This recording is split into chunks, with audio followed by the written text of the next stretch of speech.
Assalamualaikum warahmatullahi taala wabarakatuh. Saya Cikgu Khairul Hazman bin Osman. Hari ini kita akan belajar tentang biologi tingkatan 4. Tajuk pertama iaitu pengenalan kepada biologi. Jadi dalam topik ini kita akan belajar tentang apakah dia maksud biologi. Biologi ialah perkataan Yunani yang bermaksud bios, kehidupan, logos ialah kajian ataupun ilmu tentang kehidupan. Jadi biologi dicantumkan ia menjadi kajian tentang benda hidup dan juga alam semula jadi. Jadi dengan adanya biologi ini kita dapat memahami tentang struktur organisma, tentang bagaimana ia berfungsi, tentang bagaimana ia berinteraksi antara satu sama lain dengan sesama dia dan juga sesama dengan alam sekitar. Jadi ini membantu manusia untuk memahami dengan lebih baik apa yang terjadi di sekeliling mereka. Jadi terdapat banyak bidang sebenarnya yang berkaitan dengan biologi dan juga terdapat banyak ruang-ruang pekerjaan yang berkaitan dengan biologi. Antara bidang-bidang yang berkaitan dengan biologi ialah seperti fiziologi, ekologi, genetik, zoologi, mikrobiologi dan macam-macam lagi. Jadi dengan belajar bidang ini, insya-Allah anda akan membuka ruang yang lebih besar pilihan-pilihan terhadap kerjaya, bidang kerjaya yang anda mungkin akan alami satu hari nanti. Salah satu bidang biologi yang sangat menarik ialah bidang yang berkaitan dengan botani. Jadi bidang botani ini ialah kajian mengenai kehidupan tumbuh-tumbuhan. Kita belajar bagaimana tumbuh-tumbuhan boleh hidup dan apakah keperluan-keperluan untuk sesuatu tumbuhan itu hidup. Dan kita menggunakan pengetahuan mengenai kelangsungan hidup tumbuh-tumbuhan itu untuk menghasilkan variety tumbuh-tumbuhan yang lebih baik yang boleh mendatangkan manfaat kepada kita dan juga kepada masyarakat. Melalui fertigasi ataupun kaedah penanaman dan pertanian yang lebih baik, manusia dapat memanfaatkan ilmu botani untuk menghasilkan variety dalam tanaman yang lebih bermutu tinggi, tahan daya jangkitan dan sebagainya. Jadi cikgu akan tunjukkan satu video berkenaan tentang kaedah pertanian hidroponik yang memanfaatkan ilmu botani. Mari kita lihat sama-sama.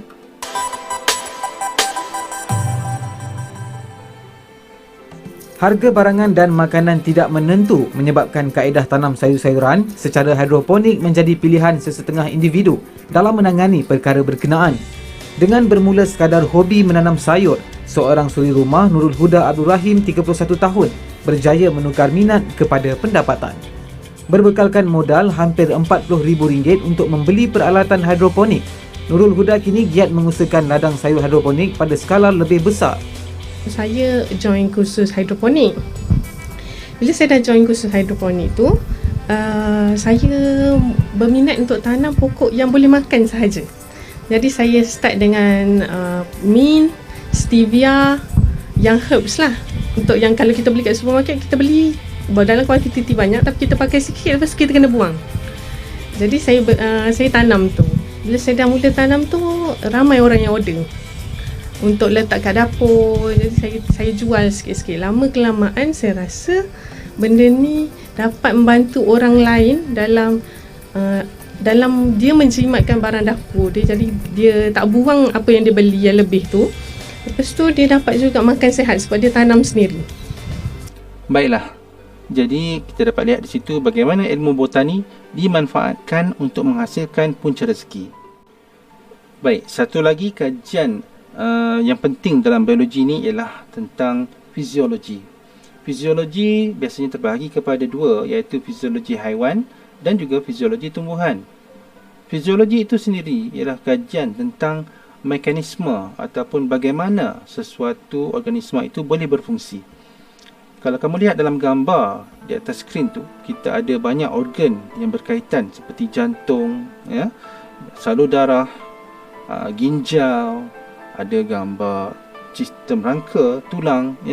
Jadi kajian tentang fiziologi ni dia mengkaji bagaimana setiap satu organ ni dapat menjalankan fungsinya supaya organisma itu dapat berfungsi dan hidup.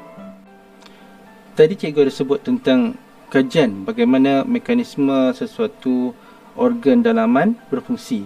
Jadi cikgu nak tunjuk pada kamu, ini ialah animasi bagaimana darah mengalir melalui kapilari darah.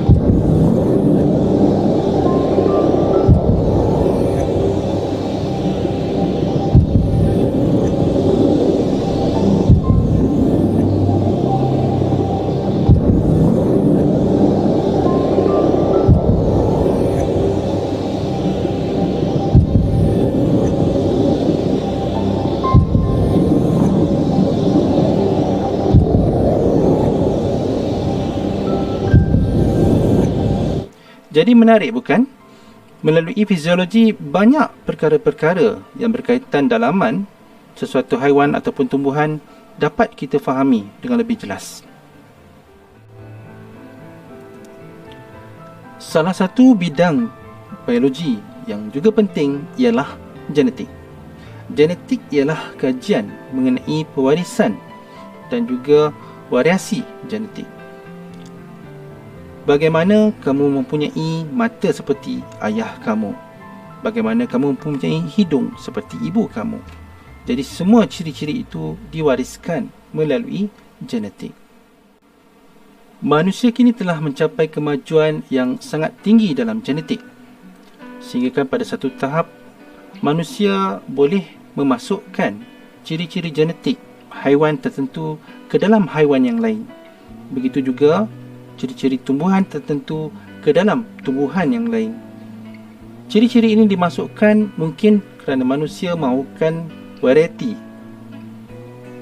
organisma yang lebih baik, yang lebih berkualiti dan juga mungkin tahan daya jangkitan penyakit. Mungkin ramai di antara kamu yang suka menonton dokumentari. Dokumentari berkenaan dengan haiwan dan tumbuhan selalu banyak terdapat dalam Discovery Channel ataupun channel National Geographic. Jadi kamu dapat melihat bagaimana kaitan di antara organisma dengan organisma lain dan juga organisma dengan persekitaran.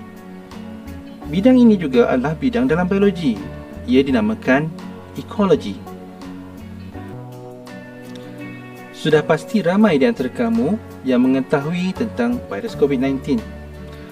Jadi, kajian berkenaan virus, tentang bakteria, tentang mikroorganisma ini digabungkan dalam satu kajian yang kita panggil mikrobiologi. Dalam bidang mikrobiologi ini, kita mengkaji mikroorganisma, iaitu haiwan ataupun makhluk-makhluk yang seni menggunakan mikroskop cahaya ataupun mikroskop elektron. Jadi cikgu berminat untuk kongsikan kepada kamu satu lawatan ke makmal mikrobiologi. Kita lihat sama-sama. You can see my fingerprints on there and it's very moist to the touch. And this agar has all the amino acids and nutritional requirements that bacteria need.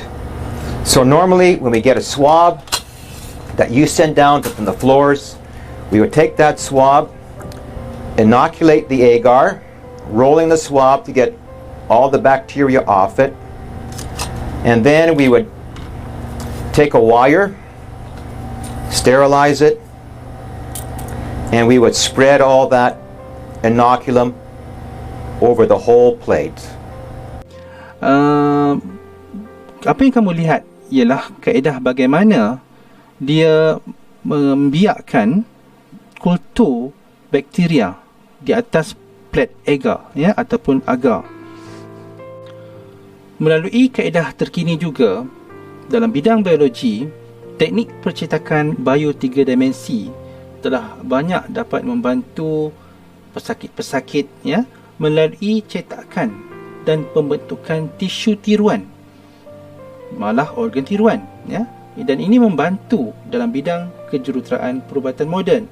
Cikgu tunjukkan contoh di sini Ini ialah gambar mechanical heart ataupun jantung buatan, artificial jantung yang dibuat menggunakan besi, logam dan juga bahagian-bahagian plastik. Okey, lihat bila dimasukkan ke dalam tubuh manusia, ia boleh menggantikan jantung asal. Ya, hebat kan? Satu lagi ialah kejayaan penyelidik-penyelidik di Malaysia membuat inovasi teknologi dalam bidang dental ataupun pergigian, di mana mereka dapat menghasilkan perancah biologi daripada kulit kerang untuk kegunaan rawatan pergigian. Jadi inovasi teknologi di Malaysia ini diterajui oleh penyelidik daripada universiti dan institusi penyelidikan awam dan swasta. Cikgu nak tunjukkan juga satu jurnal yang cikgu jumpa yang menyatakan bahawa kulit kerang juga boleh digunakan, sisa kulit kerang digunakan untuk membina tulang tiruan, ataupun menggantikan tulang yang asal. Jadi ini adalah antara beberapa kejayaan inovasi-inovasi yang berkaitan dengan biologi. Sumbangan biologi dalam kehidupan harian bukan setakat itu sahaja. Malah terdapat juga dalam bidang perubatan, dalam bidang farmasi, farmasi tahu kan? Okey. Seterusnya dalam bidang penghasilan makanan dan juga bidang pertanian. Baik, kita lihat berkenaan bidang perubatan, iaitu mungkin kamu pernah dengar tentang kaedah persenyawaan in vitro, perancangan keluarga, pembedahan plastik dan terapi gen. Cikgu nak highlight di sini berkenaan dengan persenyawaan in vitro. Kita lihat sama-sama video ni . Sepasang suami isteri dikurniakan bayi kembar hasil kaedah persenyawaan in vitro IVF di Hospital Sultanah Nur Zahirah, Kuala Terengganu Ahad lalu. Kelahiran sepasang bayi kembar itu melakar sejarah buat warga unit perawatan reproduktif hospital berkenaan apabila menjadi bayi ke-100 dilahirkan menerusi kaedah IVF.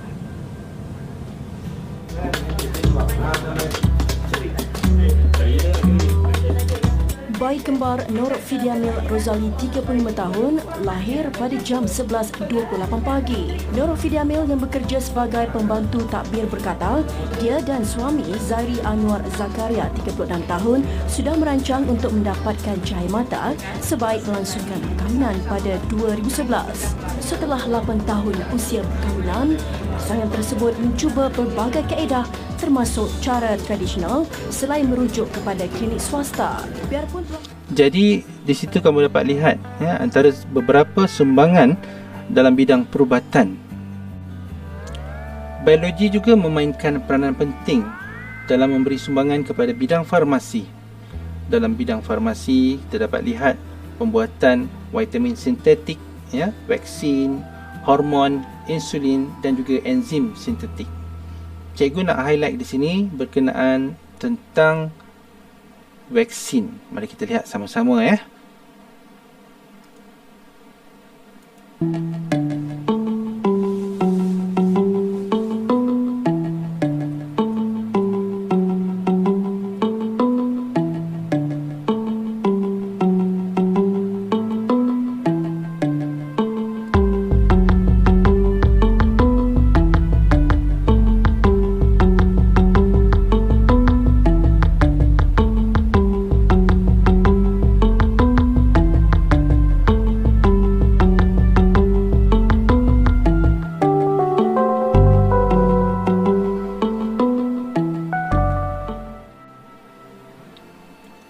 Pengetahuan biologi juga digunakan dalam penghasilan makanan. Ada beberapa kaedah penghasilan makanan yang menggunakan mikroorganisma. Contohnya, pembuatan keju, kicap, tapai dan tempe. Saya rasa kamu semua tentu tahu tentang tempe dan mungkin ramai yang suka tentang tempe.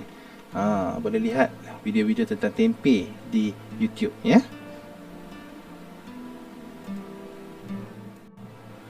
Terdapat banyak kemajuan dalam bidang pertanian yang menggunakan pengetahuan biologi.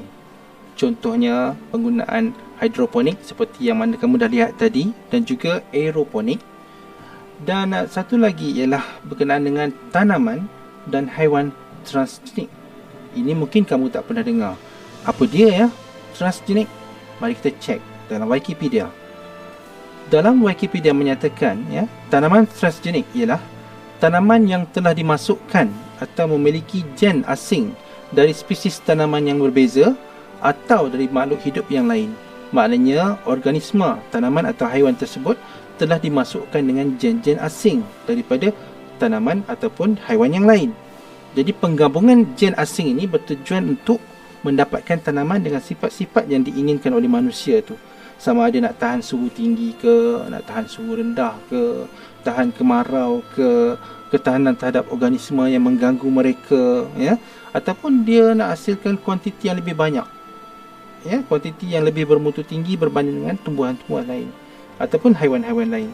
Jadi ini sangat penting, ya, dalam bidang penternakan, dalam bidang pertanian. Cikgu nak kongsi pada kamu satu video yang ini. Kita lihat sama-sama. Animals. Over the past 30 years, biotechnological developments have allowed scientists to alter the genetic makeup of bacteria, plants and animals. Here are 7 of these such experiments, but they represent just the tip of what will become a massive iceberg. At number 7 we have the sudden death mosquitoes. Dengue fever is a mosquito-borne virus that causes 2.3 million infections and over 25,000 deaths per year worldwide. As yet there is no cure, but to deal with this, scientists have created what are called sudden death genetically modified mosquitoes, which are released into the wild and breed with the indigenous mosquito population. These then pass the special gene to their offspring. This special gene means that the baby mosquitoes die before they themselves could breed, thus reducing the number of mosquitoes that could go on to infect people. Trials in specific areas have showed up to an 80% decrease in the mosquito population for up to 3 months after the initial release.